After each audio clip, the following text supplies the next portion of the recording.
बांग्लादेश की राजधानी ढाका में इन दिनों स्थिति तनावपूर्ण है।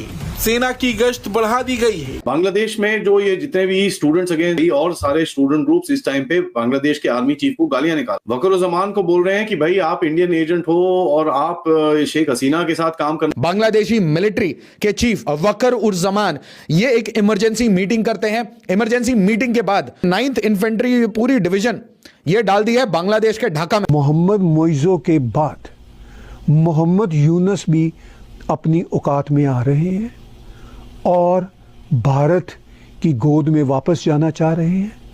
और आई एम प्रीटी कॉन्फिडेंट कि भारत इनको फिर से गोद से लेने से पहले, मेरा मतलब है बांग्लादेश को गोद से लेने से पहले, ज़रा इन पे कड़ी शर्तें रखे। 9th इन्फेंट्री डिवीजन के ढाका में डिप्लॉयमेंट का मतलब ये है कि भाई हमारे यूनुस मियाँ का समय जो है वो लगभग पूर्ण हो गया है। बांग्लादेश पाकिस्तान की तरह ये भी स्प्लिंटर करने वाला। इसी टाइम में मोहम्मद यूनुस कोशिश कर रहा है कि भाई वो पहले चाइना जाए, फिर बिम्स्टेक में भारत के साथ कुछ मीटिंग्स कर ले और भारत से सॉरी भारत कह ले, सॉरी प्राइम मिनिस्टर मोदी कह ले। भाई बिम्स्टेक में कतई किसी भी प्रकार से मोदी जी को मिलना नहीं चाहिए यूनुस से। अगर ऐसी स्थिति बनती है तो एक स्ट्रेटजी के तहत को अपनी जितनी मुश्किलें जो पैदा हुई थी उस पार्टीशन से, उन सारे मुश्किलों को दूर करने का ये मौका मिला है और उसमें एक सबसे बड़ा है ये आपका सिलीगुड़ी कॉरिडोर।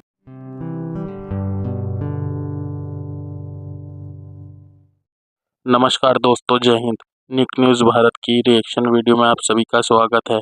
दोस्तों, जैसा कि आपने शुरुआत की वीडियो में देखा किस तरह से मोहम्मद यूनुस अपने घुटनों पर आ गया है।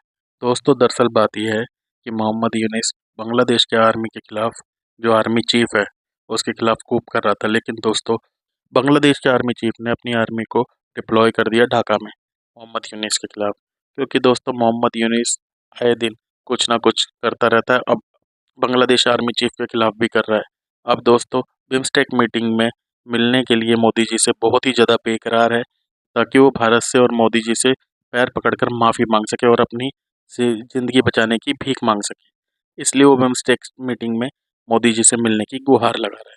तो दोस्तों, बुरे का अंत बुरा होता है। इसने भारत के खिलाफ बहुत ही ज़्यादा प्रोपोगंडा फैलाया, लेकिन दोस्तों आज बुरे का अंत बुरा हो रहा है। और दोस्तों, बांग्लादेश में दिखाई पड़ रहा है जिस तरह से पाकिस्तान में हो रहा है, उसी तरह से अब बांग्लादेश में भी होने जा रहा है।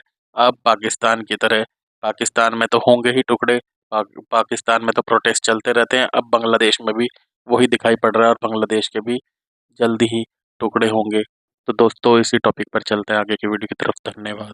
प्राइम मिनिस्टर अलग अलग हिस्सों में चले, अगर एक de facto prime minister political coup करके बना हुआ बाहर की ताकतों से, और ये फिर पाकिस्तान की मदद से फिर ये अपने ही आर्मी में कू करवा रहा था।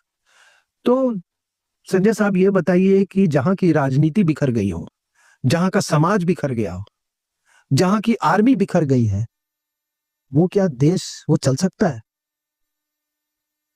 और जहां पे इस्लामिस्ट का बोलबाला हो रहा है, तो बांग्लादेश, आप मेरी बात मान लो, बांग्लादेश पाकिस्तान की तरह ये भी स्प्लिंटर करने वाला है। और तब मैं आपको ये कहूंगा कि जब ये हमारी ये क्रिएट की हुई जियोपॉलिटिकल स्थिति नहीं है, अगर ऐसी स्थिति बनती है तो एक स्ट्रेटजी के तहत, जो मैंने पिछले बार कहा था, एक बार ये ईस्ट पाकिस्तान बना था, उसी स्ट्रेटेजिक के उसी जो मतलब it has run its course, अब वो स्प्लिंटर कर रहा है। और जब स्प्लिंटर कर रहा है तो हमको अपनी जितनी मुश्किलें जो पैदा हुई थी उस पार्टीशन से, उन सारे मुश्किलों को दूर करने का ये मौका मिला है और उसमें एक सबसे बड़ा है ये आपका सिलीगुड़ी कॉरिडोर, चिकन में। मोहम्मद यूनुस कोशिश कर रहा है कि भाई वो पहले चाइना जाए, फिर बिम्स्टेक में भारत के साथ कुछ मीटिंग्स कर ले और भारत से सॉरी भारत कह ले, सॉरी प्राइम मिनिस्टर मोदी कह ले। क्योंकि अगर भारत ने ये जो न्यूज़ थोड़ा सा टाइट अभी कर दिया तो मोहम्मद यूनुस तो चाइना से सीधा पेरिस रवाना हो जाएगा, बट हसनत अब्दुल्ला और पिनाकी भट्टाचार्य जैसे जो रेडिकल्स हैं वो फंस जाएंगे। जो फ्रांस में है वो अननोन गनमैन के चपेटे में आ जाएंगे और उसी टाइम में जो बांग्लादेश में है वो तो बांग्लादेशी मिलिट्री खुद हैंडल कर ही लेगी। दोस्तों, स्पेकुलेशन राइफ है। बांग्लादेशी मिलिट्री के चीफ वकरुज़्ज़मान ये एक इमरजेंसी मीटिंग करते हैं। इमरजेंसी मीटिंग के बाद क्लियरली कहते हैं कि नहीं ऐसा कुछ नहीं होने वाला, मैंने 9th इन्फेंट्री पूरी डिवीजन ये डाल दी है बांग्लादेश के ढाका में, बट ऐसा कुछ नहीं होने वाला। वो बस हम थ्रेट्स को काउंटर करने के लिए, लॉ एंड ऑर्डर सिचुएशन को मैनेज करने के लिए ढाका में इतने सारे soldiers, armed to their teeth, मैं आपको दिखाऊंगा इमेजेस। और इसीलिए यह बोला जा रहा है कि मोहम्मद यूनुस हो सकता है चाइना जाएं और चाइना से रवाना हो जाएं, वापस ही ना जाएं। मोहम्मद यूनुस इस टाइम में ये कोशिश करेंगे कि चाइना से वो इतना बड़ा चेक लेके आए कि हसनत अब्दुल्ला जैसे जितने ये रोग हो गए हैं, है ना, लड़के कंट्रोल में नहीं आ रहे, क्योंकि पैसा जो आ रहे थे बाइनेंस के अकाउंट में, जो बिटकॉइन आ रहे थे वो आना बंद हो गए हैं। वो ट्रंप ने पैसे काट दिए, अमेरिका से पैसे आने बंद हुए। चीफ एग्जीक्यूटिव मोहम्मद यूनुस भारत के तरले कर रहे हैं कि ये जो आगे आने वाले दिनों में 3-4 अप्रैल को जो एक कॉन्फ्रेंस गालबन बैंकॉक में होने जा रही है, इस ऑर्गेनाइजेशन का नाम है BIMSTEC, bay of Bengal initiative multi sectoral technical and economic cooperation, मुश्किल सा नाम है। भारत इस को इसलिए तस्लीम करता है कि इसमें पाकिस्तान का मैस नहीं है। सार्क में पाकिस्तान का मैस था। अब सार्क से बाहर निकलने के बाद ये ऑर्गेनाइजेशन, जिसमें सार्क देशों के अलावा भी माइनस पाकिस्तान कुछ साउथ ईस्ट एशिया के देश भी हैं, तो इसका जो समिट है वो 3-4 अप्रैल को होने जा रहा है, जिसमें प्राइम मिनिस्टर मोदी भी एक्सपेक्टेड हैं, पार्टिसिपेट करेंगे, और ये जो सो कॉल्ड चीफ एग्जीक्यूटिव है मोहम्मद यूनुस, ये भी पार्टिसिपेट करेंगे। और उन्होंने भारत से रिक्वेस्ट की है कि एक बायलैटरल मुलाकात प्राइम मिनिस्टर मोदी के साथ हमारी वहाँ पे समिट के दौरान करवा दी जाए। एज ऑफ नाउ, जब मैं ये शो रिकॉर्ड कर रहा हूँ, आज 24 मार्च 2025 का दिन है, एज ऑफ नाउ अभी तक भारत ने कंफर्म नहीं किया। भारत कोई ना कोई एकोमोडेट करने वाला रास्ता निकाल लेगा, मगर आई एम प्रीटी कॉन्फिडेंट कि इस बार मोहम्मद यूनुस और उसकी जो टीम है, उनके जो एक्सट्रीमिस्ट और घटिया किस्म के जो स्टेटमेंट्स रहे हैं, उनके हवाले से कोई ना कोई पहले इनको जवाब ज़रूर देगा। बेशक वो बैकडोर डिप्लोमेसी के ज़रिए दिया जाए और फिर उसके बाद शायद इनको एकोमोडेट कर लिया जाए।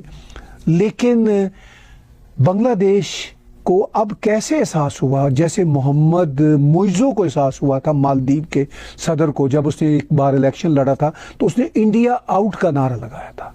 बिल्कुल वैसा ही काम इन्होंने भी किया, ये ऐलान किए बगैर कि इंडिया आउट, मगर हरकतें वही की 5 अगस्त 2024 के बाद। शदीद नफरत का इजहार, इंडिया के परचम जलाए जा रहे हैं, हिंदुओं के साथ जुल्म हो रहा है, और बयानबाजी मोहम्मद यूनुस की भी और उसके जो सो कॉल्ड कैबिनेट मिनिस्टर्स हैं उन सब की अजीब व गरीब किस्म की फिलॉसफीज़ वो फैलाते रहे। मैंने भी इस पर कई व्लॉग किए, और फिर मेरा ख्याल है एक बार आने वाले दिनों में फिर एक तजिया करूँगा कि क्या वो हज़ियान बकते रहे, इनके जो सो कॉल्ड छोकरे छछूंदर किस्म के जो कैबिनेट के वहाँ के लोग हैं।